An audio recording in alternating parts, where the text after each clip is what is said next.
இன்றைய வேளாண் தொழில்நுட்ப பகுதியில் கால்நடைகளில் ஏற்படும் அமிலமிகை நோய் மேலாண்மை குறித்து தஞ்சாவூர் மாவட்டம் ஒரத்தநாடு கால்நடை மருத்துவக் கல்லூரி மற்றும் ஆராய்ச்சி நிலைய கால்நடை சிகிச்சையியல் வளாகத்துறையின் உதவி பேராசிரியர் டாக்டர் பி.கே. ராம்குமார் அவர்கள் தரும் தகவல்கள்.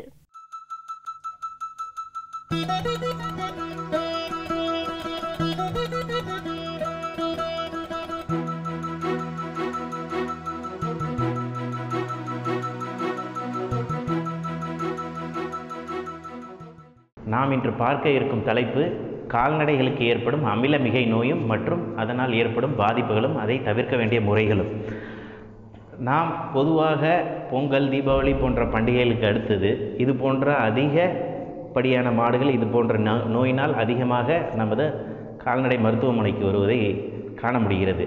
இதற்கு காரணம் கால்நடைகளுக்கு நாம் உண்ணும் மாவுச்சத்து மிகுந்த இட்லி, தோசை, சாதம், வடித்த கஞ்சி போன்றவற்றை மாடுகளுக்கு மிஞ்சியதை கொடுப்பதனால் இவ்வகை நோய் ஏற்படுகிறது. அது என்ன அமிலமிகை நோய் அப்படி என்று பார்த்தோமானால், நாம் பொதுவாக சாப்பிடும் இது போன்ற மாவுச்சத்து அதிகமான உள்ள பொருட்கள் நமக்கே வயிறு உப்புசம், தோசையை சாப்பிட்ட பிறகு அதிக அளவு தண்ணீர் குடிப்பது போன்ற மாற்றங்களை ஏற்படுத்துவதை காண்கிறோம்.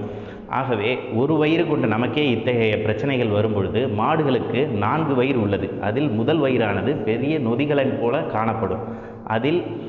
அது புற்களை செரிப்பதற்கான ஒரு நொதிகலன். மாடுகளை நீங்கள் கண்டிருக்கலாம். மாடுகள் என்ன செய்யும் என்றால் வெளியே சென்று புற்களை மேயும், நாம் கொடுக்கும் வைக்கோலை மேயும். மேலும் அதுக்கு எரிசக்திக்கு தேவையானதாக நாம் கொடுக்க வேண்டியது கான்சன்ட்ரேட் எனப்படும் குச்சி தீவனங்கள் தான். இவற்றை கொடுக்கும்போது அதுக்கு அதிகப்படியான எரிசக்தி கிடைக்கும். இந்த புற்கள் இவற்றை அது எவ்வாறு செரிக்கிறது என்றால், அதை பகல் முழுவதும் மேய்ந்து விட்டு இரவு மெதுவாக படுத்து அதை எதுக்களித்து அசை போட்டு சிறு சிறு பகுதிகளாக உடைத்து அதை தனது நொதிகலனான பெரிய வயிற்றில் இருக்கும் அசையூன் வயிறு எனப்படும் வயிற்றில் அதை நொதிக்க வைக்கிறது. எவ்வாறு நொதிக்க வைக்கிறது? அதற்கு காரணமான சில நுண்கிருமிகள் அதன் வயிற்றில் இருக்கும். இந்த நுண்கிருமிகளும் மாடும் ஒன்றோடு ஒன்று ஒத்திசைந்து அதை செரிப்பதற்காக அவை காணப்படுகின்றன. இவ்வாறு இது இயல்பாக உண்ணக்கூடிய புல்வகைகள் அல்லாமல் அதற்கு அறிமுகமே இல்லாத, மாடு தன் வாழ்நாளிலேயே கண்டிருக்காத மாவு சத்து மிகுந்த உணவை நாம் அளிக்கும் பொழுது அந்த மாவு சத்தானது எப்படி நமக்கு ஒரு தோசை தின்ற பிறகு நீரை இழுக்கிறதோ அதுபோல் நிறைய நீரை இழுக்கும். சாப்பிட்ட மாடு உடனடியாக என்ன செய்யும் என்றால் வயிறு கிண்ணென்று காணப்படும். அதனால் அசைய முடியாது, மூச்சு விடுதலில் சிரமம் ஏற்படும். பிறகு வயிறு உப்புசம் காணப்படலாம். இது மிகுதியான உடம்பிலிருந்து நீர் சத்தை உள்ளே இழுத்து அந்த வயிறு கலகல என காணப்படும். அப்பொழுது வயிறை தட்டி பார்த்தீர்கள் என்றால் ஒரு நீர் நிறைந்த கலன் எவ்வாறு கலகலப்பாக இருக்குமோ அதுபோல இருக்கும். ஒரு புல்லை மாட்டினால் எளிதாக எடுத்து அசை போட முடியும். ஆனால் இது போன்ற கலகலப்பான வயிறில் நீர் மட்டுமே மிகுந்து இருக்கும். இது ஒன்று பேதியாக வெளியேறிவிடும், அல்லது இதை அசை போடுவதற்காக வெளியே இழுக்கும் பொழுது புல்லாக இருந்தால் அசை போட முடியும். நீர் சத்தாக இது வரும்பொழுது இது மூக்கிலிருந்து வடிந்து காணப்படும். மூக்கிலிருந்து சாப்பிட்ட சாப்பாடு சிந்துகிறது என்றாலும், வாயிலிருந்து சாப்பிட்ட சாப்பாடு சிந்துகிறது என்றாலும் மாடுகளுக்கு அசையும் வயிற்றில் அமிலமிகை நோய் இருப்பதற்கான வாய்ப்புகள் அதிகம். இவ்வாறு சிந்தும் பொருட்கள் புறையேறிவிட்டு நுரையீரலையும் பாதிக்கலாம். மேலும் மிகுதியாக காணப்படும் கிருமிகள் என்ன செய்யும் என்றால் இந்த அரிசி வகைகளை அமிலமாக மாற்றிவிடும். அதனால் வயிற்றில் புண் ஏற்படும். இந்த அமிலம் இரத்தத்திற்குள் சென்று ஹிஸ்டமின் போன்ற தேவையில்லாத சில உபகரணங்களை உடம்பில் அதிகரிக்கும். அதனால் என்ன ஆகும் என்றால் கால் புண் ஏற்படுவதற்கு வாய்ப்பு இருக்கும். நான் குறைந்த அளவு மட்டுமே அரிசி வைக்கிறேன், இதனால் பெரிய பாதிப்பு ஏற்படாது என்று நினைப்பவர்கள் நாள்பட்ட மாடுகளுக்கு என்ன ஆகும் என்றால் கால் குழம்பில் புண்கள் காணப்பட்டு அது நடப்பதில் தள்ளாட்டம் ஏற்படும். மேலும் அன்றைய தினம் வேணால் எரிசக்தியின் காரணமாக அதற்கு சிறிதளவு பால் அதிகரிப்பது போல் தோன்றினாலும் நாள்பட அதன் பால் அளவு குறைய ஆரம்பிக்கும். மேலும் அந்த எரிசக்தி ஒழுங்காக அது உடம்பில் சேராமல் அமிலமிகையாக மாறுவதால் அதற்கு சினை பிடிப்பதிலும் பிரச்சனைகள் ஏற்படுவதற்கான வாய்ப்புகளும் சாத்தியக்கூறுகளும் அதிக அளவில் காணப்படுகின்றன. மேலும் இந்த கிருமிகள் இரத்தத்தில் கலந்துவிட்டால் முதலில் ஈரலை அடிக்கும். ஈரலில் கொப்பளங்கள் ஏற்படும், ஈரலில் சீழ்கட்டிகள் ஏற்படும். இந்த சீழ்கட்டிகள் உடைந்து நுரையீரலுக்கும் சென்று பாதிப்பை ஏற்படுத்தும். இதனால் அரிதாக இந்த மாடுகள் தும்மல் போன்ற அறிகுறிகளை வெளிப்படுத்தி மூக்கிலிருந்து ரணமாக இரத்தம் வெளியேறி இறந்து விடுவதற்கு கூட வாய்ப்பு இருக்கிறது. நாம் வைக்கும் அளவு மிக அதிகமாக இருந்ததுனால், அதாவது பொங்கலுக்கு மறுநாள் நிறைய மீந்த பொங்கலை வைப்பது, அல்லது மாடுகள் மேயும் பொழுது ஏதாவது ஹோட்டல் அல்லது பேக்கரி கடைகளில் கொடுக்கப்படும் அதிக அளவு மீந்த உணவுகளை தொட்டிலிலிருந்து சாப்பிடுவது, இது போன்ற அதிக அளவு சாப்பிடும் பொழுது உடனடியாக இந்த வயிறு உப்புசம், கழிச்சல், மூக்கிலிருந்து திரவங்கள் வெளியேறுதல், இது போன்ற அறிகுறிகளை காட்டும். மேலும் அதிக அளவு மூச்சு வாங்கி கொண்டும் நடக்க இயலாமலும் இருக்கும். இப்படி அதிக அளவு சாப்பிடுவதால் உடனடி பிரச்சனைகள் இது போன்ற வருகிறது. குறைந்த அளவு சாப்பிடுவதால் சினைப்பிடிப்பதில் பிரச்சனைகள், மேலும் பால் குறைபாடு இது போன்று காணப்படும். இவற்றை நாம் தவிர்ப்பது தான் சிறந்தது. நோய் வருவதற்கு முன் தவிர்ப்பதன் மூலம், அதன் காரணியை நீக்குவதன் மூலம் நாம் இந்த மாட்டின் உயிரிழப்பை நாம் தடுத்து கொள்ள முடியும். அதற்கு நாம் என்ன செய்ய வேண்டும் என்றால், இது போன்ற தீவனங்களை எதையெல்லாம் தானியங்கள் அனைத்துமே மாடுகளுக்கு ஒவ்வாதவை, தானியங்கள் அனைத்துமே மாவாக மாறக்கூடியவை, தானியமாகவோ மாவாகவோ அதை மாட்டுக்கு அழிப்பதை நாம் தவிர்க்க வேண்டும்.